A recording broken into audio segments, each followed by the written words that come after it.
చక్కెర ధర 20% పెరిగింది. ఒక గృహిణి చక్కెరపై పెట్టే ఖర్చు మారకుండా వినియోగాన్ని ఎంత శాతం తగ్గించాలి? ఫస్ట్ చక్కెర ధర 100% అనుకుందాం. 20% పెరిగింది కాబట్టి మొత్తం ఎంత అయింది? 120% అయింది. ఎంత పెరిగింది? 20% పెరిగింది. అంటే పెరిగింది 20%. మొత్తం ఎంత అయింది? 120%. ఈ మొత్తాన్ని మనం 100తోనే గుణించాలి. 0 0 2 6 6 1 6 6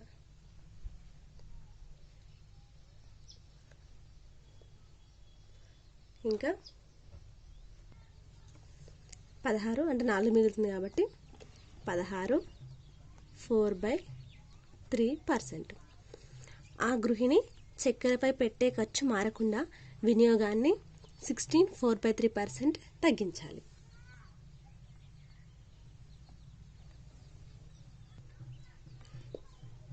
ఒక దీర్ఘచతురస్రం పొడవును 30% పెంచితే దాని వైశాల్యం మారకుండా ఉండడానికి వెడల్పును ఎంత శాతం తగ్గించాలి?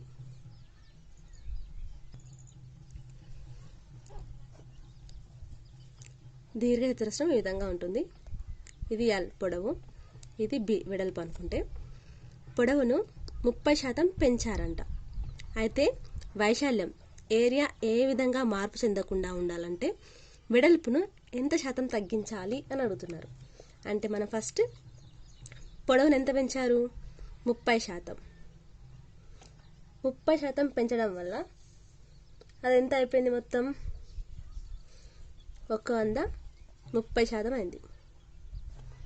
ఇంటూ 100 0 0 300/13 అంటే 13 2s మిగిలితే 13 3s అంటే 23 1/13%. అంటే వెడల్పును 23 1/13% తగ్గించాలి.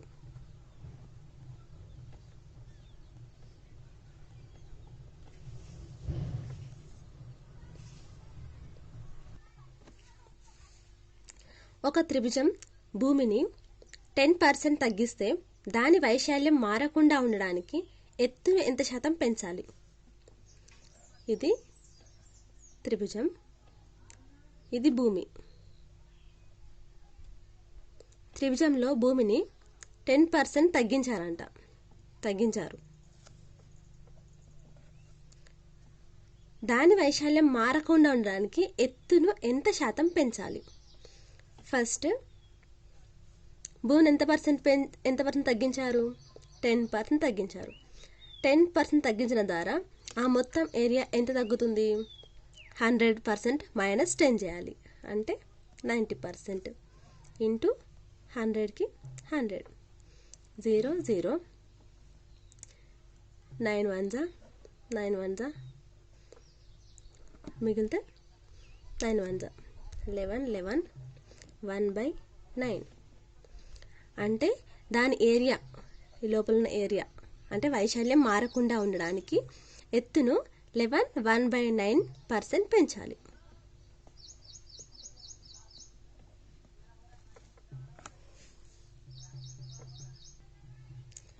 పెట్రోల్ ధర 20% పెరిగింది.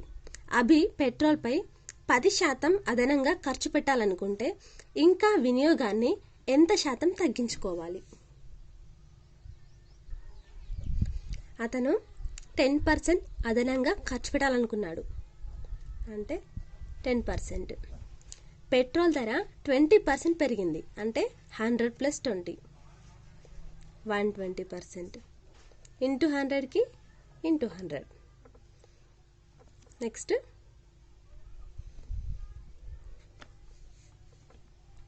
0 0 2 5s 2 6s నెక్స్ట్ 50/6 6 8 ఎంత మిగులుతుంది?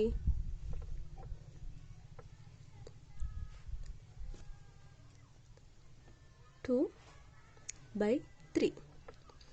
అతను 8 2/3% తగ్గించాలి.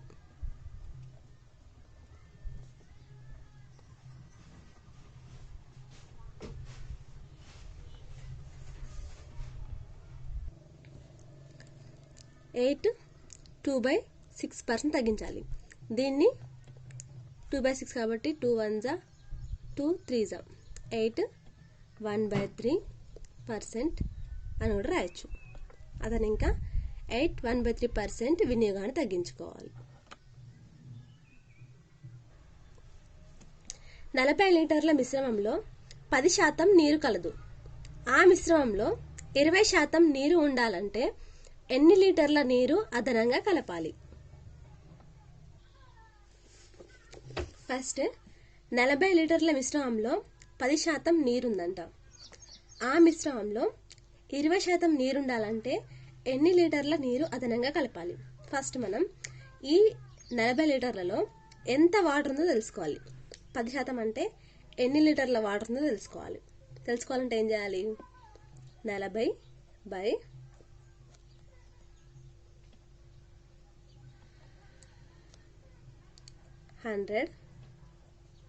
× 10 లేకపోతే 40 × 10/100 కూడా రాసుకోవచ్చు. 0 0 0 0 క్యాన్సల్. అంటే 40 లీటర్లో 4 లీటర్ల వాటర్ ఉంది. అయితే అందులో 36 లీటర్లు పాలు ఉన్నట్టు. అంటే 36 లీటర్లు పాలు, 4 లీటర్ల నీళ్లు ఉన్నాయి. మనకేమన్నాడు? అందులో 20% నీరు ఉండాలంటే ఎన్ని లీటర్ల నీరు అదనంగా కలపాలని అడిగిండు. అయితే మిగిలింది 36 లీటర్లే కాబట్టి ఎంత శాతానికి? 20% తీసేయగా ఎంత ఉంటుంది? 80%. 80%కి 36 లీటర్లు అయితే 20%కి ఎంత? తక్కువ. కాబట్టి తక్కువ బై ఎక్కువ ఇంటూ 36. 0 0 2 4 9 అంటే 9 లీటర్లు. అంటే మనం 20% నీళ్లు కలిపితే 9 లీటర్ల నీళ్లు ఉంటాయి. కానీ మనకు అడిగింది ఏంటి? ఎన్ని లీటర్ల నీరు అదనంగా కలపాలి. అంటే ఆల్రెడీ ఇందులో 4 లీటర్లు ఉన్నాయి. అంటే 9 లీటర్లు మైనస్ 4 లీటర్లు మిగిలింది ఎంత? 5 లీటర్లు. అంటే ఇందులో 20% నీరు ఉండాలంటే మనం అదనంగా కలపాల్సిన నీళ్లు కేవలం 5 లీటర్లు.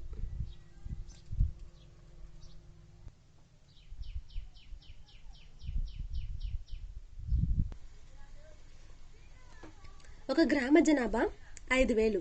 ఒక సంవత్సరంలో పురుషులు 15%, స్త్రీలు 10% చొప్పున పెరిగి ప్రస్తుతం ఆ గ్రామ జనాభా 5,600 అయ్యింది. అయినా ఆ గ్రామంలో మొదట ఉన్న స్త్రీలు ఎందరు?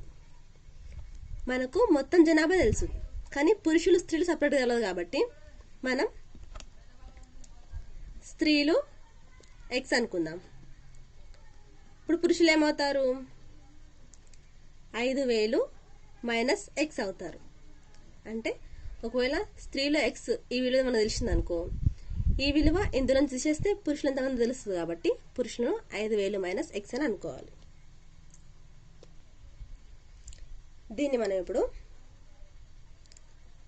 పురుషుల్లో 15% అంటే 5,000 మైనస్ X లో 15% ప్లస్ స్త్రీలలో 10% అంటే Xలో 10%.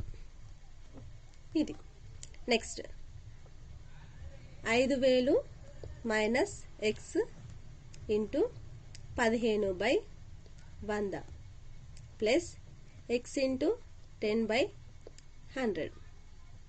మనకు వీటి మీద తేడా తెలవాలి. ఫస్ట్ జనాభా ఎంత ఉండే? 5,000 ఉండే. నెక్స్ట్ ఒక సంవత్సరంలో ఎంత పెరిగారు? 5,600. అంటే తేడా ఎంత? 600 కాబట్టి ఇక్కడ 600 రాసుకోవాలి. నెక్స్ట్